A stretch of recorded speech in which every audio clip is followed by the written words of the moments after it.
Viewers, welcome to my channel shock சமையல். நான் இப்போ ஒரு சட்னி ரெடி பண்ண போகிறேன். பாதாம் சட்னி செய்ய போகிறேன். இது செய்முறையை வாங்க பார்க்கலாம். இது வேர்க்கடலையும் கடலைப்பருப்பும் ஒரு கடாயில் வறுத்தது தான். கடலைப்பருப்பு ஊற வச்சது பாருங்கள். இது கடலைப்பருப்பு ஊற வச்சது. பாதாம் வேர்க்கடலை வறுத்துருக்கிறேன். பாதாம் தோல் நீக்கி வச்சுருக்கிறேன். ஒரு பச்சை மிளகாய், கொஞ்சம் ஒரு சிட்டிக்கு அவ்வளோ புளி,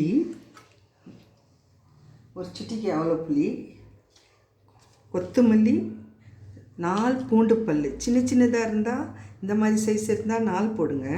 பெருசாக இருந்தால் ஒன்று போடுங்க போதும். பாருங்கள், நான் சின்னதாக ஒரு 4 பல் பூண்டு போட்டிருக்கிறேன்.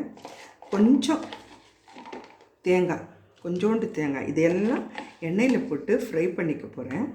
எல்லாம் கழுவி சுத்தமாக வச்சுருக்கிறேன். எண்ணெயில் போட்டு ஃப்ரை பண்ணிக்கலாம். இது கடலைப்பருப்பு ஊற வச்சது, வேர்க்கடலை வறுத்தது, இதெல்லாம் போட்டுக்கலாம். இதுக்குள்ளே ஜீரகமும் போட்டு வச்சுருக்கிறேன். வறுத்த ஜீரகம் தான் போடணும். இதுக்குள்ளே எண்ணெய் போட்டு கொஞ்சம் வறுத்துக்கலாம்.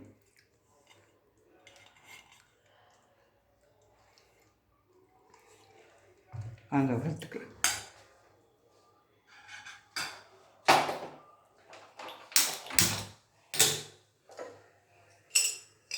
எண்ணெய், ஒரு ஸ்பூன் எண்ணெய் போட்டுக்கலாம்.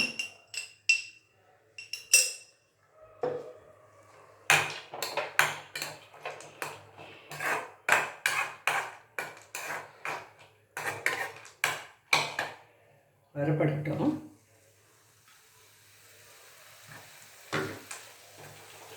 எங்கள் காரத்துக்கு நான் ஒன்று போட்டேன் பச்சை மிளகா. நீங்கள் வேணால் 2 போட்டுக்கலாம். நாங்கள் காரம் கொஞ்சம் கம்மியாக சாப்பிடுவோம், அதனால் 2 பச்சை மிளகா. இது கடலைப்பருப்பு பாதாம் தேங்காய் போட்ட சட்னி.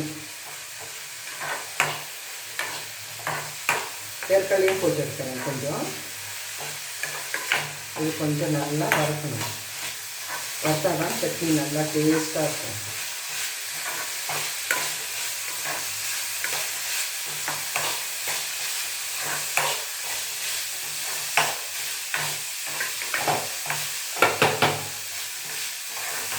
கடலைப்பருப்பு ஊற வச்ச மாதிரி செய்யணும்.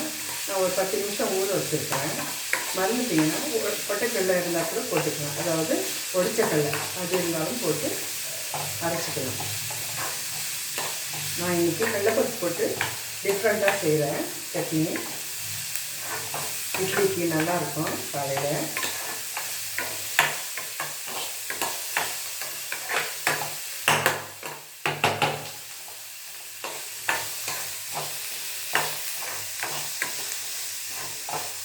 இது கொஞ்சம் நேரம் வரப்படணும். இப்போ நிறுத்திடலாம். ஆஃப் பண்ணிட்டேன். இது கொஞ்சம் நேரம் ஆறணும். இப்போ அரைச்சிக்கலாம். இல்லை கொட்டிக்கலாம் ஜாரில். கொஞ்ச நேரம் வறுத்தா போதுங்க. கடலைப்பருப்பு மட்டும் வறுக்காதது இல்லை, அதனால ஊற வச்சது. வேர்க்கடலாம் வறுத்தது தான்.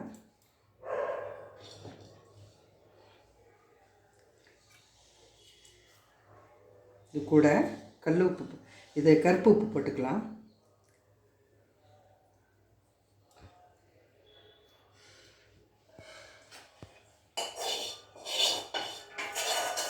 இங்கே ஒரு தாளிப்பை போட்டுடலாம்.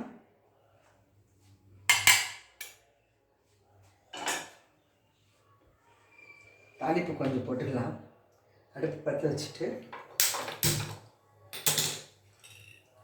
ஒரு ஸ்பூன் அதே கடாயில் 1 ஸ்பூன் எண்ணெய் ஊற்றிட்டு கடுகு கொஞ்சம் இந்த மாதிரி தூவி விடணும். ஒரே பக்கம் இருந்தால் சீக்கிரமாக வரப்படாது. தூவி விட்டுட்டு கொஞ்சம் கருவேப்பிலை, ஒரு 4 கருவேப்பிலை, ஒரே ஒரு காஞ்ச மிளகாய் போட்டுக்கலாம். தாளிப்பு போட்டுடலாம்.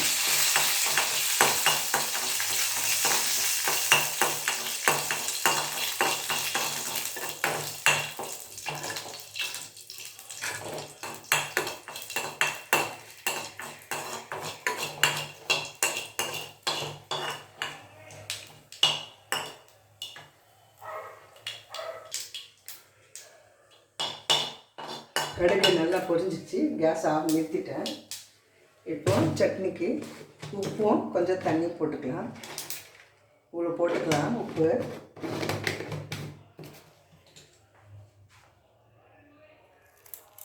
போட்டுக்கலாம். கொஞ்சம் தண்ணி விட்டுக்கலாம். இப்போ அரைச்சிக்கலாம்.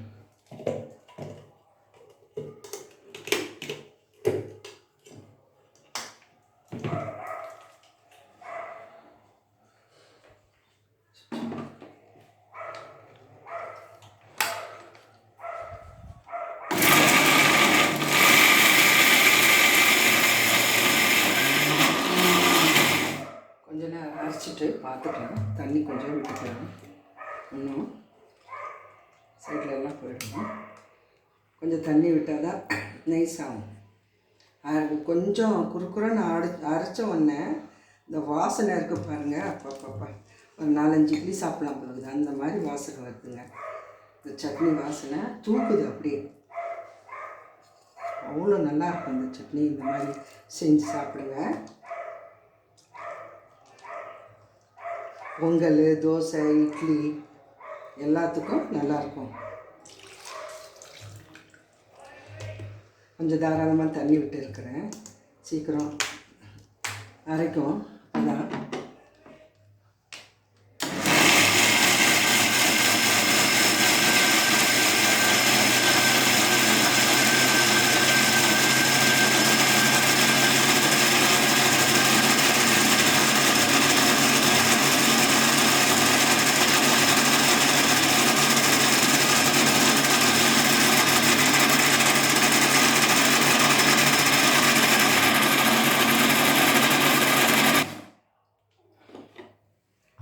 பார்த்துக்கலாம்.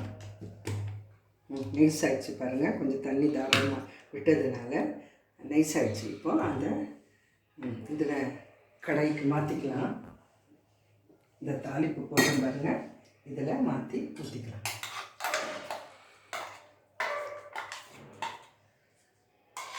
உங்களுக்கு தண்ணியாக வேணும்னா தண்ணியாக பறிச்சிக்கலாம்.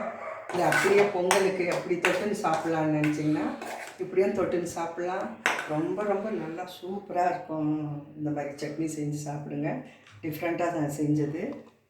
ரொம்ப ஹெல்த்தியானது கூட. அதமெல்லாம் இருக்கிறதுனால ரொம்ப நல்லாயிருக்கும். வாசனையே தூக்கும் அப்படியே. இதுக்கு செய்முறை ஒரு 5-6 பாதம் போட்டேன். வேர்க்கடலை கொஞ்சம் ஒரு இவ்வளோ போட்டேன். இந்த கரண்டி வேர்க்கடலை, வறுத்த வேர்க்கடலை. கடலப்பருப்பு இந்த கரண்டியால் ஒரு கரண்டி கடலப்பருப்பு. இந்த கரண்டியால் தேங்காய் ஒரு கரண்டி. பாதம், தேங்காய், கடலப்பருப்பு, வேர்க்கடலை இது 4ம் போட்டிருக்கிறேன். ஒரு பச்சை மிளகா, 4 பூண்டு பல்லுங்க, சின்ன சின்ன பல் போட்டேன். கொத்தமல்லி போட்டிருக்கிறேன். காஞ்ச மிளகா, கடுகு, கருவேப்பிலை போட்டு தாளிப்பு போட்டிருக்கிறேன். கொஞ்சம் புளி போட்டேன். கொஞ்சம் அப்படியே அந்த கடலப்பருப்பு இருக்கிறதுனால கொஞ்சம் சாப்பிட்றதுக்கு ஒரு மாதிரியாக இருக்கும். கொஞ்சம் புளி இருந்தால் கொஞ்சம் நல்லா டேஸ்டியாக இருக்கும், ஹெல்த்தியாக இருக்கும். இப்போ சாப்பிட இன்னும் கொஞ்சம் கொடுப்பாங்களா, சாப்பிட்லாமான்னு அவ்வளோ நல்லாயிருக்கும். அதனால் கொஞ்சம் டேஸ்ட்டுக்கு கொஞ்சோண்டு புளி போட்டேன். இந்த மாதிரி செஞ்சு சாப்பிட்டு கமெண்டில் எப்படி இருக்குன்னு சொல்லுங்கள்.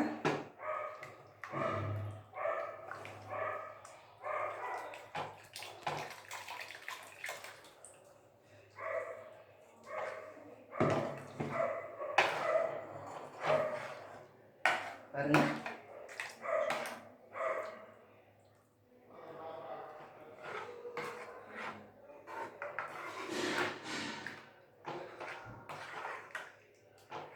நீங்கள் டேஸ்ட்டு பண்ணணுன்னா உப்பு இருக்கான்னு பார்க்கணுன்னா ஒரு சின்ன கரண்டி எடுத்து இந்த மாதிரி சூப்பருங்க. அப்பா அப்படியே செஞ்சு பார்த்து எனக்கு கமெண்டில் எப்படி இருக்குன்னு சொல்லுங்கள். லைக் பண்ணுங்கள், ஷேர் பண்ணுங்கள். வணக்கம்.